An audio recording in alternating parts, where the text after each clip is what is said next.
finalize your view of the routing table because it's still an open problem in Lightning. So the first thing is dual funding. So you all know how funding works in Lightning today. It's single funder. So what happens is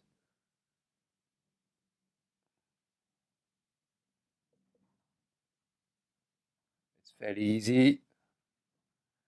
You want to open a channel, you send an open message, you receive an accept message, then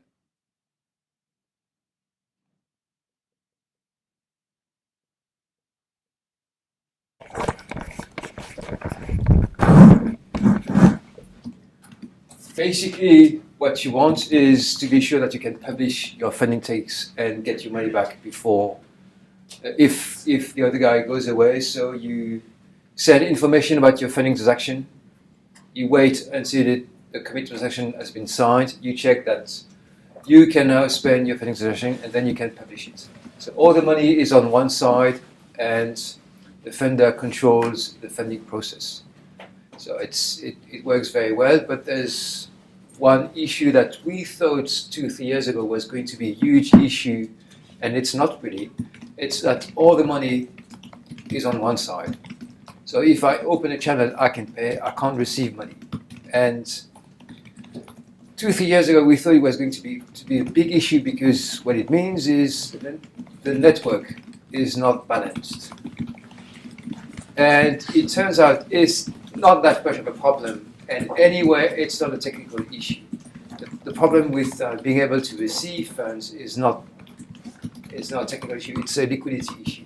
That's something that everybody knows now, but it wasn't what we thought 2-3 years ago. So we thought that very quickly we would swap this and add the option to have both sides of a channel add inputs to the funding transaction. That's what dual funding is. How do you change this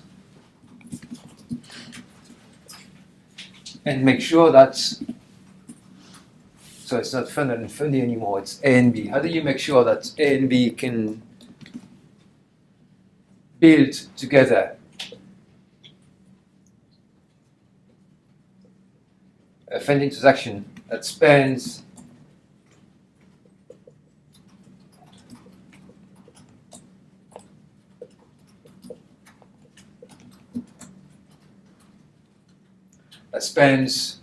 inputs provided by A and B and has outputs provided by A and B.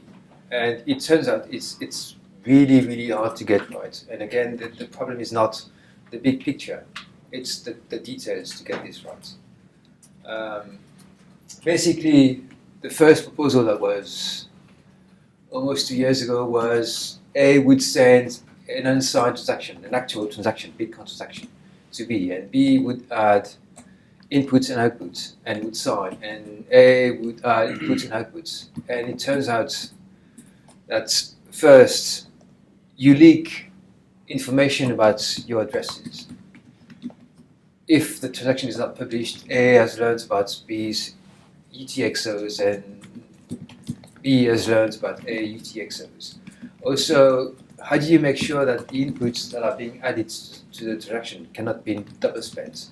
With Lightning, it's not an issue because if you have a multisig that sends to A and B, basically if A and B don't agree, you can be fairly certain that that transaction is not going to be double spent.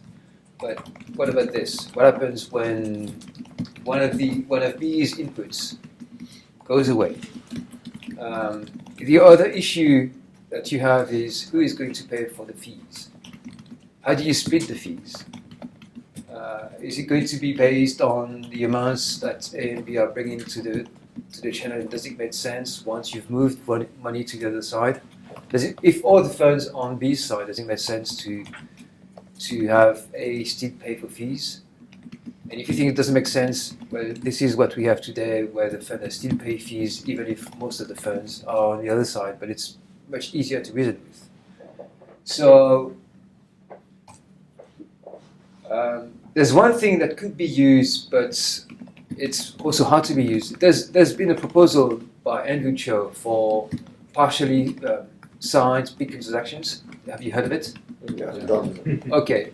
Is it possible to reuse PSBT for this? It's still an open question. Lisa thinks it's not possible. It's not designed for this. Maybe it's a use case that should be taken into account for PSBT, but even how we exchange information about partial transactions and add inputs and outputs is difficult. Another issue is how do you manage fees? Can we use RBF to kind of get the fees out of the equation and dump fees later? And RBF is also something that is fairly easy to describe and that is fairly hard to use in practice. There are rules about the package size, how many transactions you can have that span. You mean CPF? Yeah. No, RBF. Replaced by fee. Right, but you said package, so that's why I thought you talk about a relay problem for like transaction packages. Yes. I don't know if that's the relay problem. We're talking about the fact that you can't have that many transactions that RBF each other in the mempool. There are rules about the size of the whole. Maybe it's not the right way. I think Matt calls it package, but maybe I'm wrong there.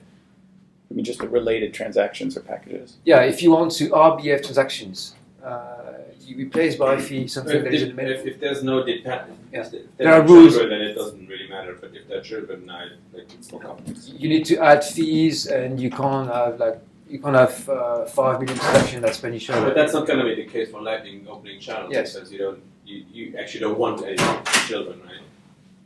So what? You can't have any children unless you sign it yourself. Right. I think you can. If the funding transaction has a second like non-multisig output, Oh, which you for use change. for the change and then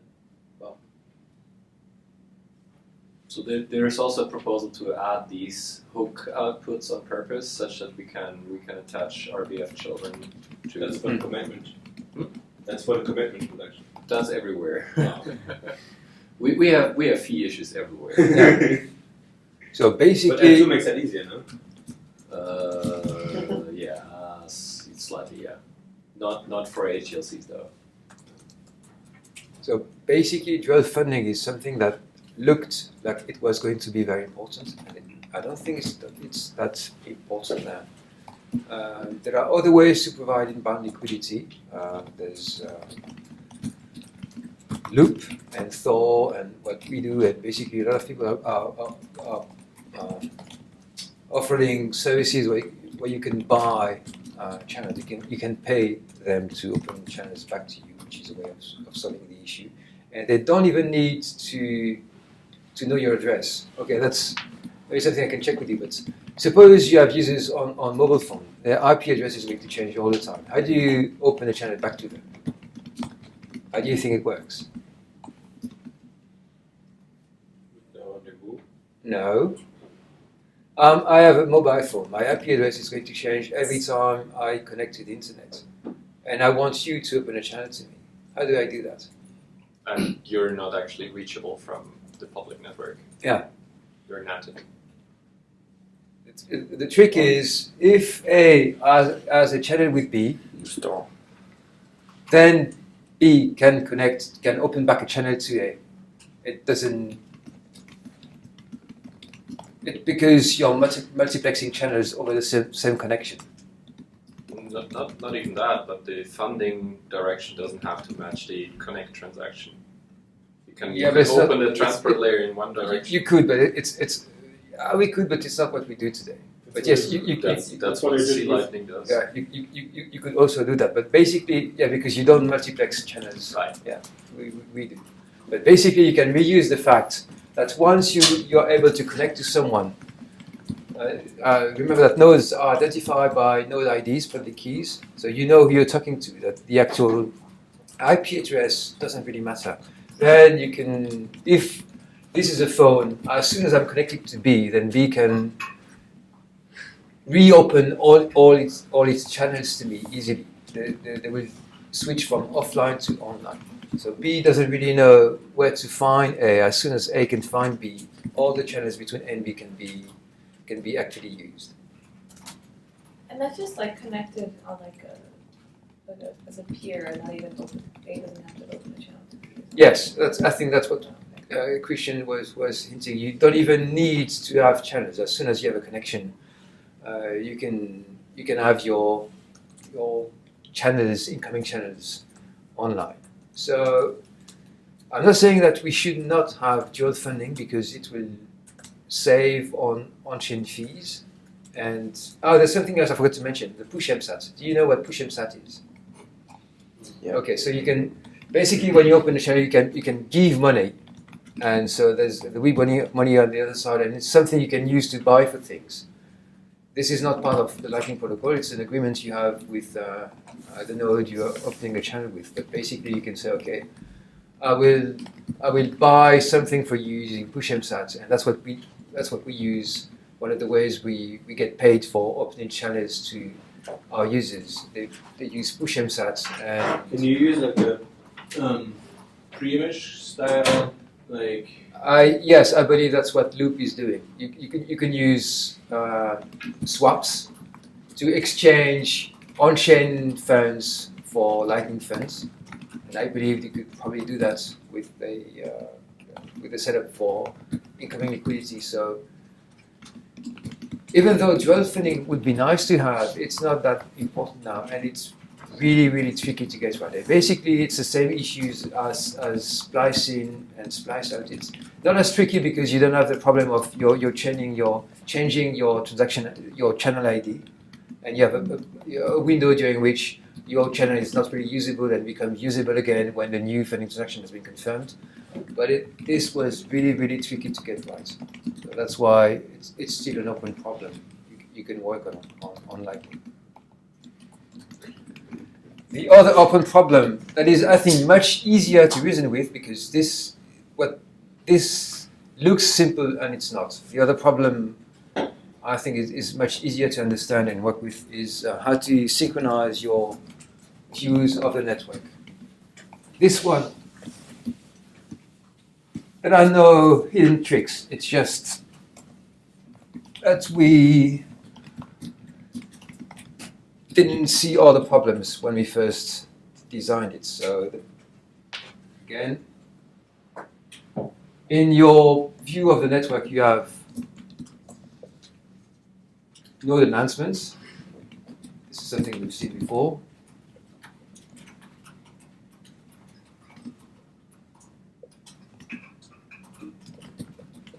You have these three types of costed messages: node enhancements, channel announcements, and channel updates.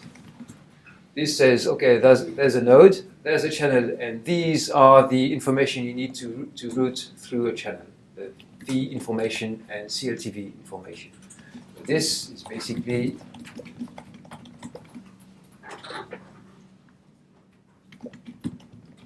and a timestamp.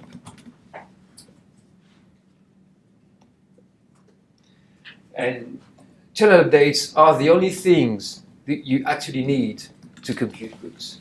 You don't need channel enhancements. You don't need node enhancements.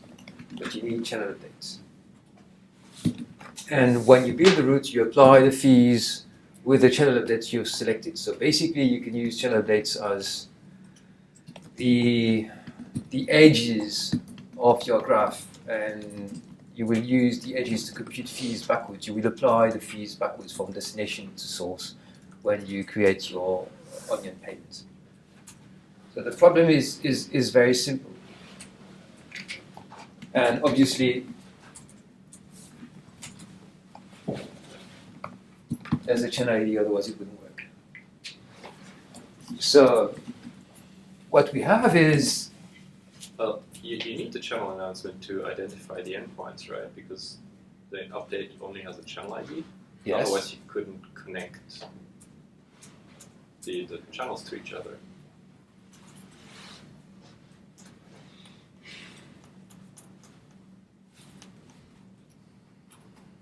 Yes, you need the public keys of the channels. Yes, okay, that's right. You need the public keys of the channels to specify in the end where the money is supposed to go to. Yeah. That's right.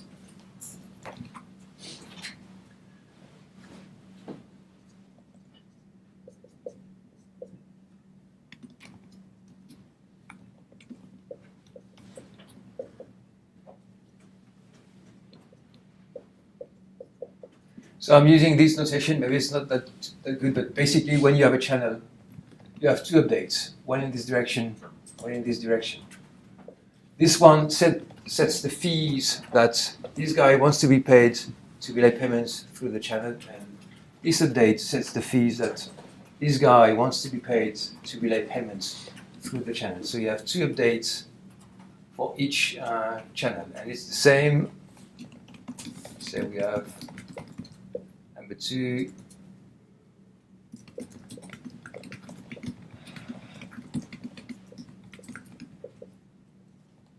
And you have many of them. And this one, let's say this is a whole package. Let's say it has number 1. It has different sets of announcements and updates. You've been offline for a few days. You connect to B again. How do you update your view of the routine network? How do you know what the network looks like? So the first version we had was dead simple. You broadcast everything. You connect to a node, it will send you its complete view of the network. And it became inefficient very quickly. Even with a few thousand channels, it became really heavy resource-wise to use. So we decided to switch to something that was a bit more clever. So solution one was broadcast everything. And it's not too good. So the second idea we came up with is, okay, A is going to create a list of all its channel IDs. B is going to create a list of all its channel IDs. A and B will exchange their list and ask for missing information. It's a bit better, but there's a problem. The problem is updates have a timestamp. If your update is more recent than the other guys, you don't want that update. If it's older, you want that update. And this doesn't really work with just reconciling on IDs. So we decided to add we also have we exchange list of IDs and we set a timestamp threshold. Basically, don't send me anything that is older than X. There's a problem. I've been offline for a long time. I come back online for 5 minutes because I'm in a shop, I want to buy something with Lightning, and I go offline again. How do I set this? It's fine if you have everything and then you go offline and you can set your threshold to the last time you were online. But suppose you were missing information to begin with. You don't know what you're missing. You can't set that threshold to last time you were offline because maybe you were missing half the view after the updates in a network and you are never going to get them. So what we want to do now is add timestamps to the channel queries.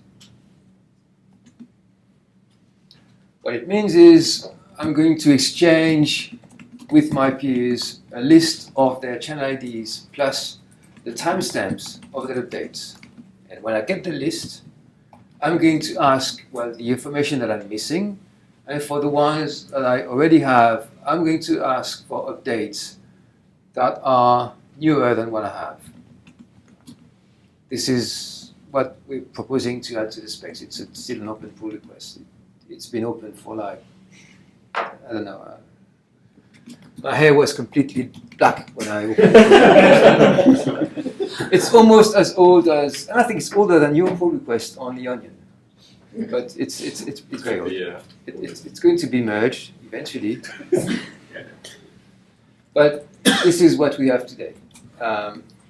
And there's still so we're going to ask you for your IDs and timestamps, compare with our list, and ask for what is missing.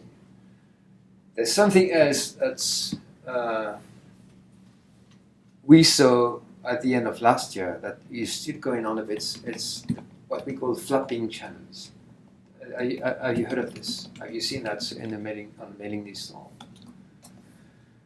It's caused by nodes that are not reliable. Typically nodes that people run on their Windows box and they don't really understand that when they turn everything off, that node is offline, and when they turn everything on again, it comes back online. So basically you have this bunch of channels that are enabled and disabled, and enabled and disabled. And I could go on for 10 minutes because it's really annoying, because if you follow the specs, what everyone did at the time was we would publish an update to say the channel is disabled, and maybe 30 minutes later a new update to say, oh hey, it's enabled again, and again and again. So what happens is the timestamps of your updates will change, you will get a new one, but the actual content that you use for routing will not change.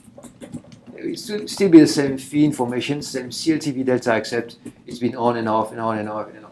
So we decided to add something that is a bit controversial, that not everybody likes, but we decided to have a checksum that does not cover everything. It just covers the actual routing information, the CLTV basically covers everything but the signatures in the channel update and the timestamp. So if you're offline, online, offline, online again, that checksum should not change. When you're online, the checksum we see should be the same than the last time you were online. We use this to avoid querying for updates that we will carry the same routing information. So not everyone likes this proposal, so it's optional in a pull request, but basically that's what we have today. We have a query that you can send to your peer and say, okay, give me the list of your IDs and timestamps and optionally checksums. I will compare to what I have, and maybe, and I will ask either what I don't have, what I have is that outdated and that carries new routing information. So it sounds really basic, it is really basic, but that's the current proposal. And a few months ago, is Gleb with us? Go get them. Yeah. Because What happens if the timestamp are out of sync, or the clocks are out of sync between the A and B? the timestamps are signed. The channel updates commit to the timestamps. So they're also more of a logical timestamp. They don't have to be. You don't have to synchronize a clock. The parameter is only that a later update that you publish has a bigger timestamp than The previous one. Yeah. So okay, as long as go forward. Then Yeah. that would. Fabrice, why can't you sort the updates of the nodes and then maybe use some kind of like binary search to find the point from? I think that's maybe what we're going to talk about now. Okay.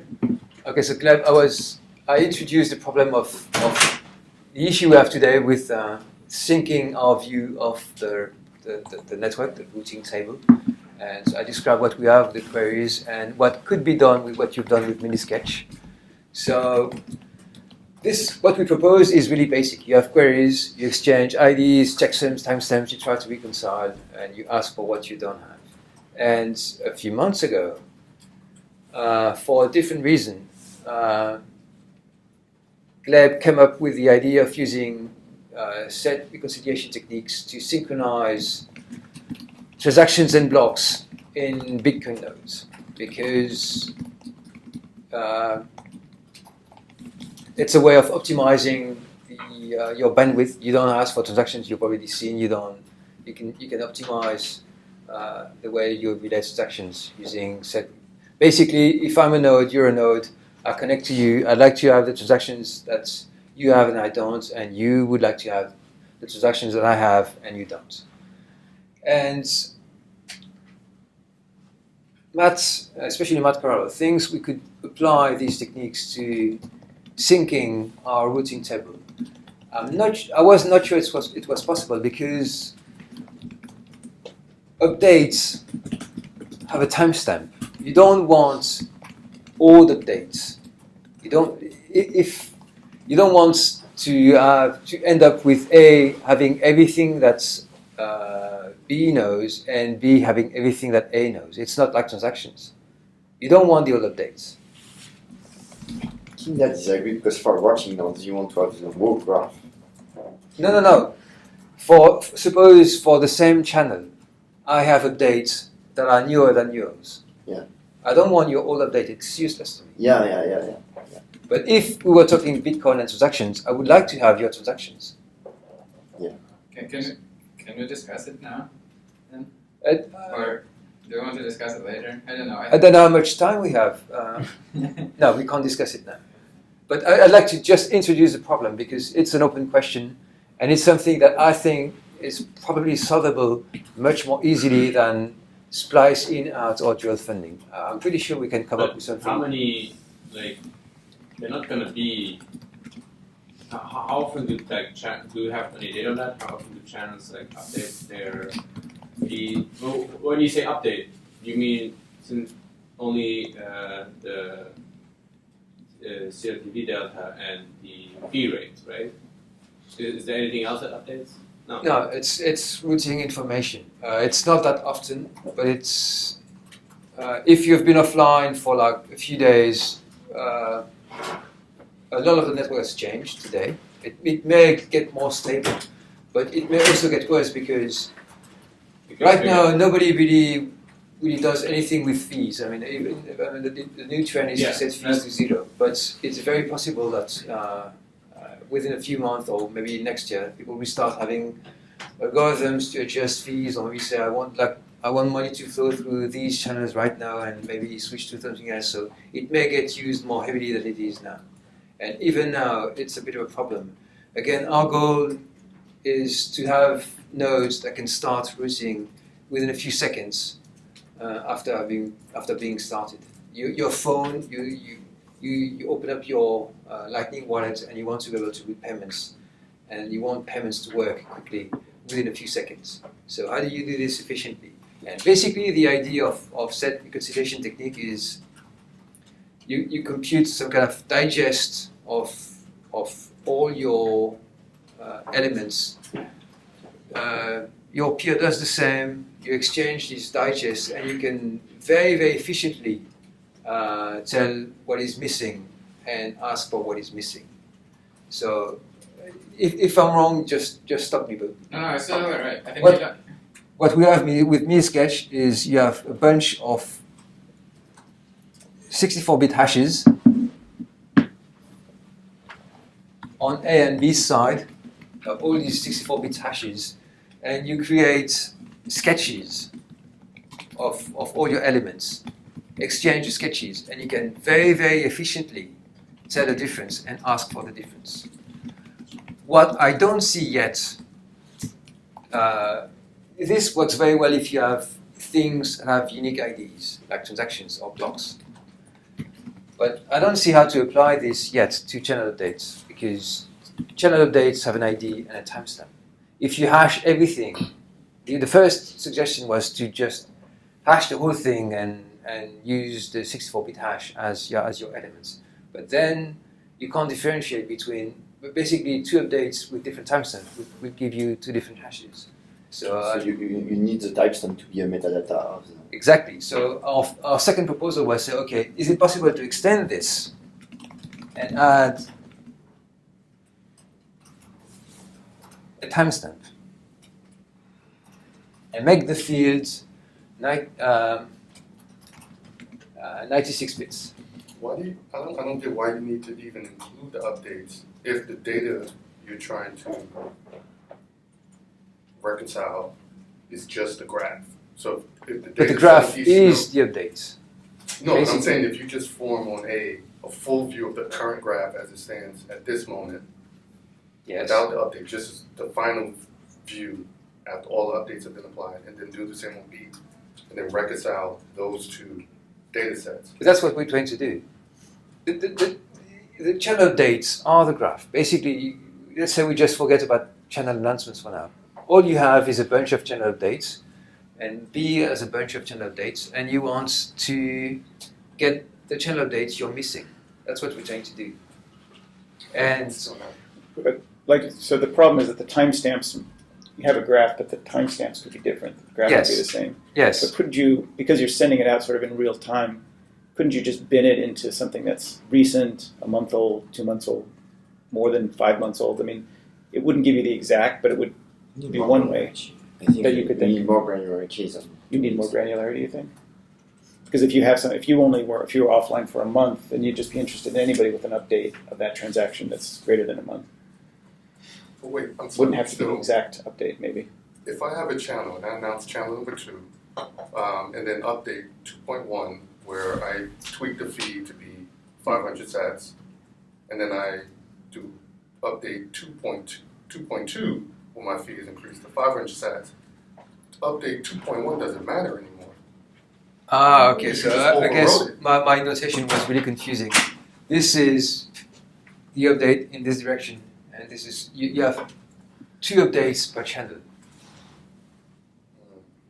So yes, probably, okay, maybe everyone got confused, but again, for each channel you have 2 updates. One outgoing one and another incoming one. Each of these has a timestamp. Each of these has a timestamp. What you want basically are the new ones. Yeah. So, And if you include the timestamps in the hashes, if I'm the node with the most recent one, I won't be able to know that's yes, the if you hash the timestamp, then you lose timestamp information. So what we proposed to SIPA a few days ago on the mailing list is, why can't we extend this with timestamp? And his answer was, that's not a good idea. So again, that's an open question for you that I think is simpler to tackle than dual threading or splicing, splicehead. But how can we improve what we have today and use Minisketch or maybe an extended version of Minisketch to synchronize our view of the Lightning Network? Why was adding a separate, so you're saying you would add a separate list for each transaction of a timestamp? That was your proposal? No, my proposal was just to extend these 64-bit elements and turn it into 96 bits, including a 32-bit timestamp. I just want to clarify. There is nothing magical about 64 bits here. In fact, in early, we will probably use 28 bits for short transaction IDs. So we can cut 64 to 32 and add another 32 of timestamp, and that's not a problem at all. Assuming collision rate is low, is not high. What are short transaction IDs? So you just map every 56-bit transaction ID to a 28 bits by just hashing it with salt. That's what we do in compact blocks. It's a hash, okay. So the risk of collision is really Yeah, so I'm low. saying it first part can be 32 or can be 28 Yes. or so That's we can. also something that could be done, if I understand you correctly. We could hash this to 32 bits and add a 32-bit Yes, timestamp. so that's totally not a problem. I just think we can do something better than concatenating the timestamps, and we should talk about it. Okay, so I'm not going to give you a solution because I don't have one. But it's something that at least we are very interested in because it's really, really useful for mobile What's the applications. name of the thread on the mailing list? Every link is different software. You can look at extended channel queries. There's a pull request, and it's been discussed a few times on the mailing list. If you want more time to do this, so we're gonna do Tages next. Yeah. And then we had talked about doing canceling invoice. Yes. Breaking. So what I'd like to do is we'll do Tages next, and then we can do a optional breakouts for speccing out cancel payments, and this if you'd like to talk more about it. But I'm even more interested in cancelable payments. This Okay. could yeah. I can't help you then. But we'll do an optional breakout after Tages to go, and if you want to spin that into this, I'm fine with that too. But yeah. But basically, Lightning is cool, and there are lots of cool research things to tackle in Lightning. So join us.